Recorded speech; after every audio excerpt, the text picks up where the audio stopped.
Hi, I'm Lindsay Schramm with the North End Organic Nursery, here with your Garden Minutes.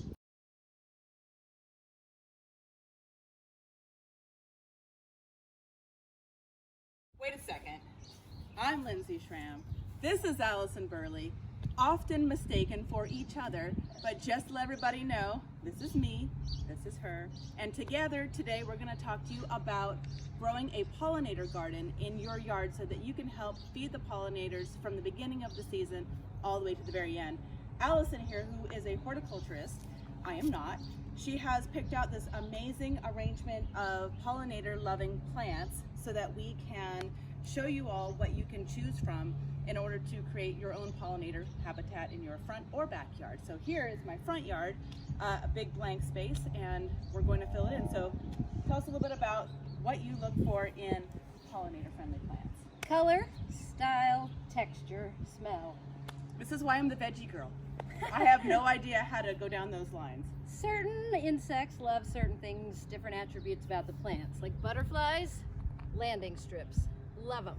Hummingbirds, they love tubular shaped flowers because they can poke right inside of there and suck that nectar out. They love the salvias, the agastache. Oh, you can see a cute little pollinator over here on this bachelor button. Perfect timing. The gaillardias make a fabulous landing strip. There's so many textures to pick from and colors because life is too short to be boring. Now, when you're looking at creating a garden space that's going to be friendly towards pollinators, you want to, well, you were telling me earlier that some of the benefits of perennials is that they have this kind of blooming in waves sort of thing going on. How is that different from planting annuals? Annuals give you that pop of color all summer. That's what they do. They come in about June and they bloom until September and then they're done. Where the perennials, some of them will bloom in June, some will bloom in July, some will bloom in August, some will bloom into the fall. So it's nice if you do all different assortments, that way you always have something blooming. Nothing's going to bloom all summer, contrary to popular belief in the perennial world. But that's why you do the annuals. So if you want a little bit of pop here and there, you just need to expand your choices. Totally. Okay, so what are some good examples of early bloomers, things that will kind of kick off the season for you? Oh, phlox and lavenders and poppies, all kinds of stuff. Pansies. What about, even though they're an annual, they will reseed and come back. Right, what about bulbs? Are bulbs good for pollinators? Bulbs are great, they're wonderful. Tulips, daffodils, they're the first start, along with your dandelions, although you don't have any. I did. They're gone now. You can ask my daughter. We did not touch the dandelions for that first month because in the very beginning part, that is their #1 food source for bees. Okay, so you've got your beginners. Who's kind of your mid-season showers? All of your salvias, gaillardias start to come on, the agastache starts to come on, dianthus. Yeah, those are all good starters.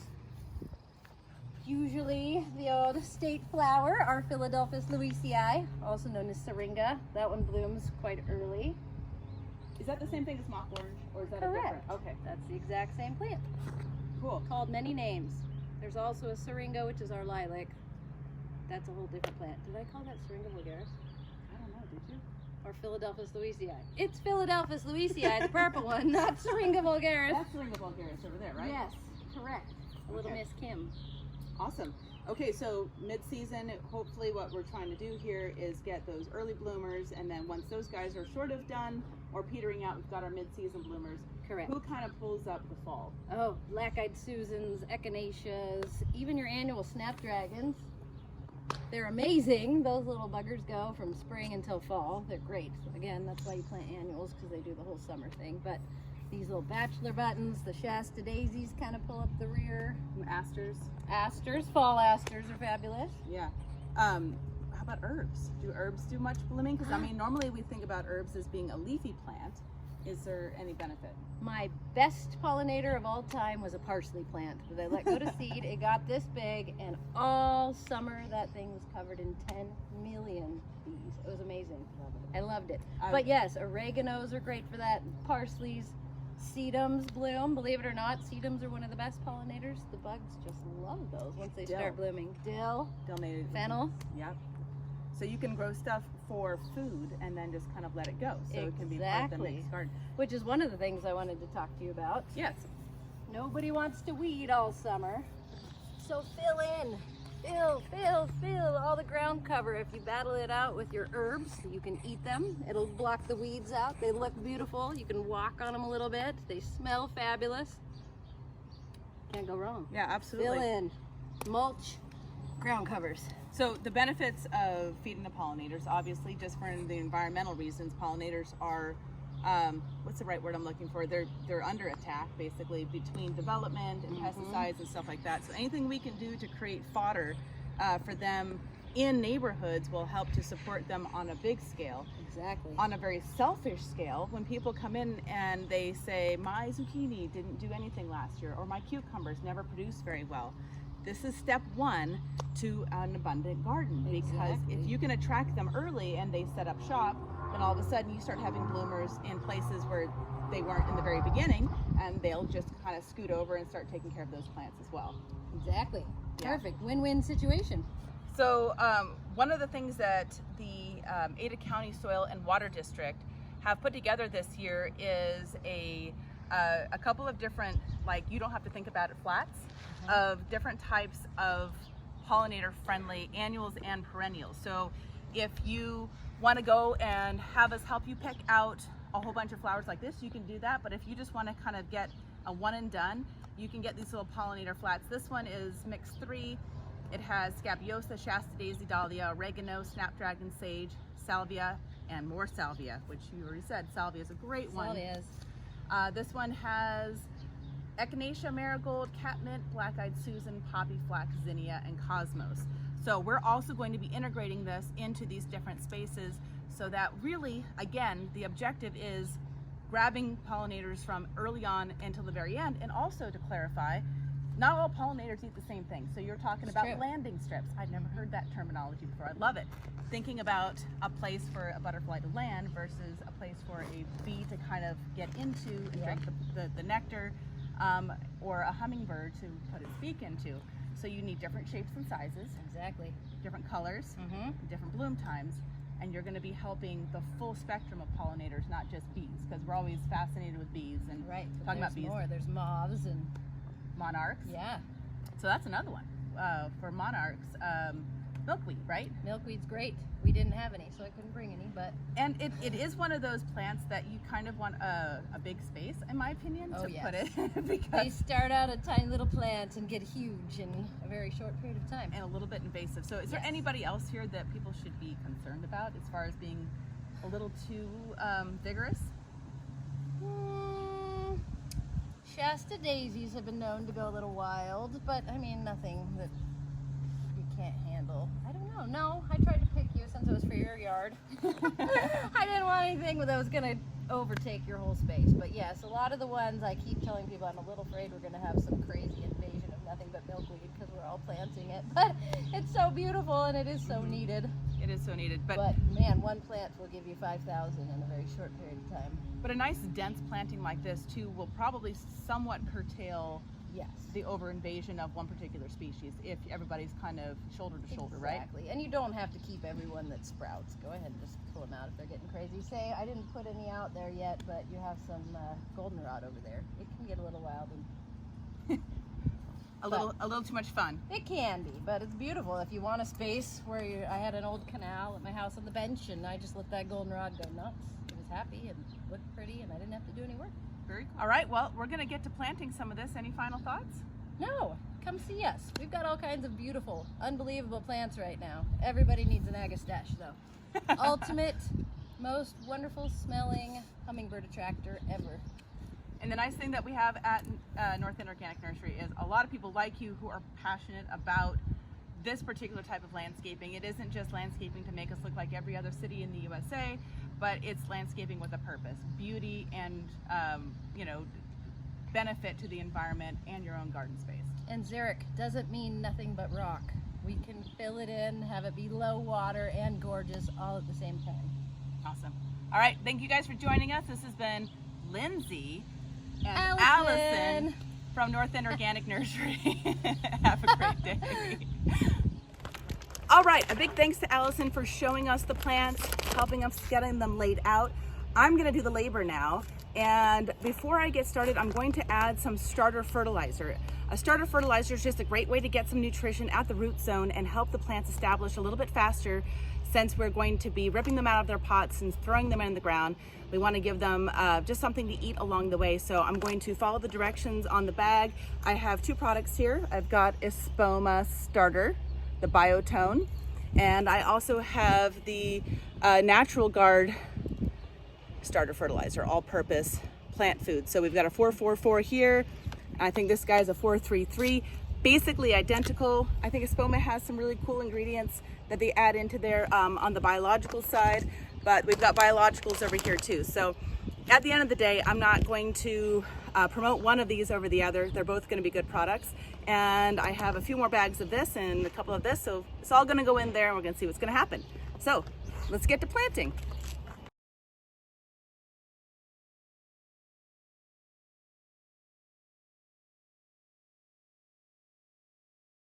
So after Allie laid out the plants, I've gotten around to planting this side, which was the bigger side.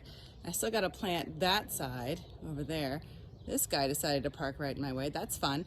So tomorrow, or maybe this evening, I will do that other side and get this project done. Right now, gotta go pick up the kid from softball.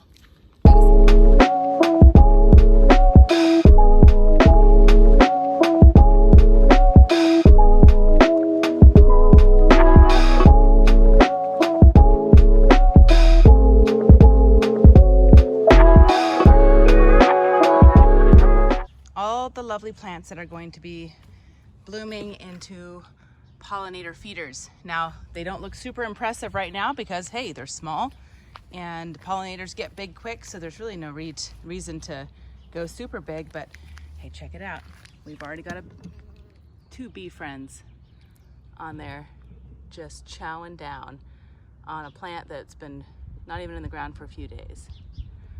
Already attracting and feeding our fantastic pollinator friends. So easy to do. Carve out a space in your yard that you can do this. You can see I did not completely sacrifice all my lawn. Still have a place for to come out with the dog, the kid, recreate, but we have converted a huge swath into a place that will feed the pollinators. That's so satisfying. Absolutely so satisfying seeing that already.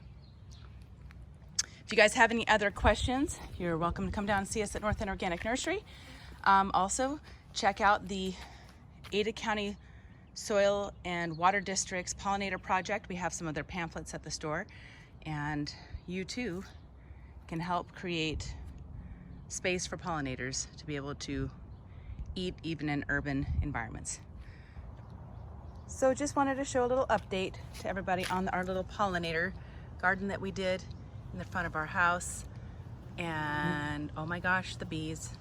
It's already like 7 o'clock at night and the bees are still out and about and loving life. I have a lot of deadheading to do, but that's not keeping our little pollinator buddies from hanging out, and the flowers are still producing like crazy. The beauty of this bed is that it keeps on having different things that bloom at different times. So it's really making quite a diverse feast for all of our pollinator friends. And I am just so excited about all the different types. I mean, it's not just honeybees, it's all kinds of little insects that are finding home. Please ignore my messy lawn. I'm going to have less lawn as the years go by. Going crazy there. I saw bunches of butterflies the other day too.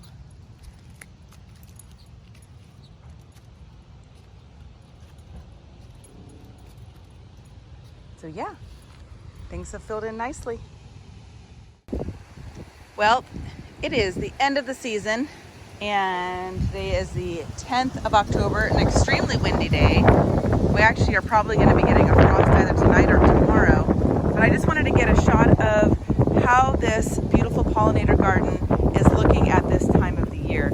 A lot of the tell, I did not do a very good job deadheading, but these Gaillardia were just stunning throughout the season. These asters and everybody is just still kicking. Some of them have kind of moved past their prime and just becoming seed heads that are great for the birds. But you can see a lot of them are just still going and putting on new flowers. I've still seen tons of bees on here on a regular basis. But you can see it's starting to get a little bit leggy and end of the season, but this has been an incredible installation of pollinator friendly plants, and I'm so extremely happy that we did this.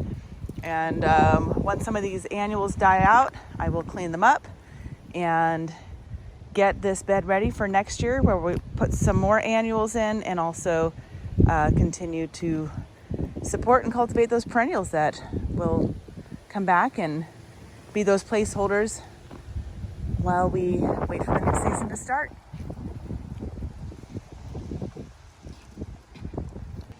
So I just wanted to take an end of the season video on this pollinator garden that we planted earlier this spring.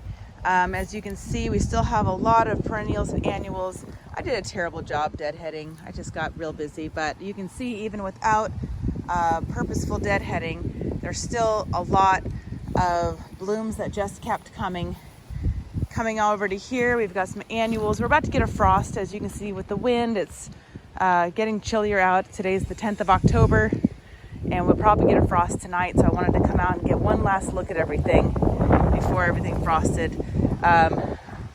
Still lots of pollinator food going all the way to the end of the season. So this was our objective, was to create a pollinator habitat that fed them from as close to the beginning of the season to the end of the season.